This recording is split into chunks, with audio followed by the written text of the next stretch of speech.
Welcome back. We are joined by Congressman Tom McClintock. He's a Republican from California, representing the 4th Congressional District. Welcome to NewsMax, sir. How are you? Just great. Thanks for having me. Listen, I have seen very little in terms of official and unofficial action in the wake of the Bobulinski interview last night. To me, this was a total game changer, and not much seems to be happening. The media have gone totally dark on the issue. I hear something about a letter, Capitol Hill, but not a lot of velocity. What's happening, sir? Well, I think everyone's still digesting this. I mean, Bobulinski last night connected a lot of dots that I think combined lead to probable cause that the Biden family was involved in one of the biggest influence peddling scandals in American history, that Joe Biden was a part of it, that he profited from it, and that it adversely affected foreign policy. We have reason to believe that he profited from it because we know that in the email traffic that Bobulinski has verified, Hunter Biden said that 10% was being held by him for his father. Now, one thing I can't figure out, if that was a proposal, it looks like I can't tell, and I said at the outset, I'm not a business guy, but if this was actually executed, if money ever changed hands. I know Bobulinski said he didn't get any money in all this. In fact, he lost a lot of money, expenses, that kind of thing. So do we know for a fact that that money ever got to we don't know if money actually, we don't know if money actually traded hands.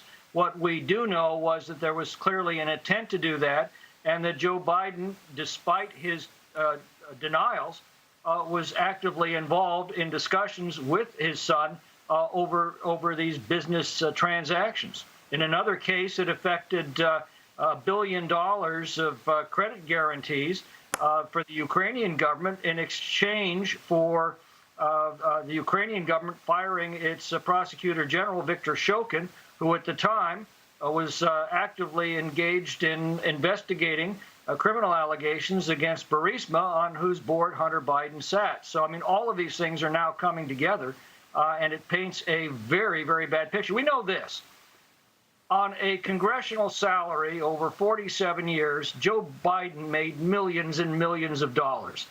Harry Truman once said, "You can't make money in politics unless you're a crook." Somehow, he was able, on that salary, to amass a fortune. That opens a lot of questions that the Bobulinski interview and all of this flood of emails that we're getting from various sources now tend to suggest. So I'll say this, though. It looks like he was pretty slick about it, and he's still being pretty slick. The media, they're not picking up this story. The mainstream media, I think that's an atrocity. We'll have more on that later. But that whole thing about plausible deniability, and even Bobulinski said they didn't talk details about the deal with the vice president. When he came in, he shook some hands, had a drink. It was all kind of like what politicians do. Except you, but you know what I mean, glad hand. They kept it at a very high level. Tell me about your family. I'll tell you about my family. Good to meet you. And then they moved on. I agree. They got him on. Definitely Hunter and Joe were talking about this stuff.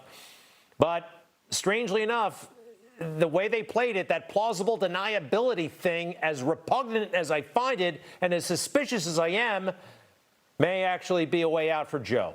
Well, except that the emails paint a very vivid picture of what was going on all around these discussions. And clearly that cries out for a major investigation, and I believe that it will eventually follow. It has to. You can't simply ignore something that is this devastating to the conduct of American foreign policy. Again, in the case of Burisma, the United States government insisted, through Joe Biden, insisted that the prosecutor general be fired. Why? Turns out the prosecutor general was investigating Burisma. No, I know all about that, and it's right there. And the media refused to do it. They all say, "Oh, it's been debunked. It's been debunked by who? By who? Who has debunked that?" And that's when they get really confused and they try to change the subject and they get angry at you because it's never been debunked. It has never been debunked. How frustrated right now are you with the FBI director? And I'm a fan, but I'm starting to wonder what's up with the Attorney General, Bill Barr. Well, I think that Bill Barr, and I do trust him, I think that he is reluctant to do anything in the final days of an election for fear of destroying the credibility of an investigation over charges that it was trying to influence the election. I think he's right to keep his cool, but I think the day after the election, there has to be a meeting at the various highest levels of the Justice Department to say, look, we cannot allow this not to be fully investigated. I want to play a portion of the interview. We have it here. This is Mr. Bobulinski on the media and on Russia. If we can go ahead and play that, please.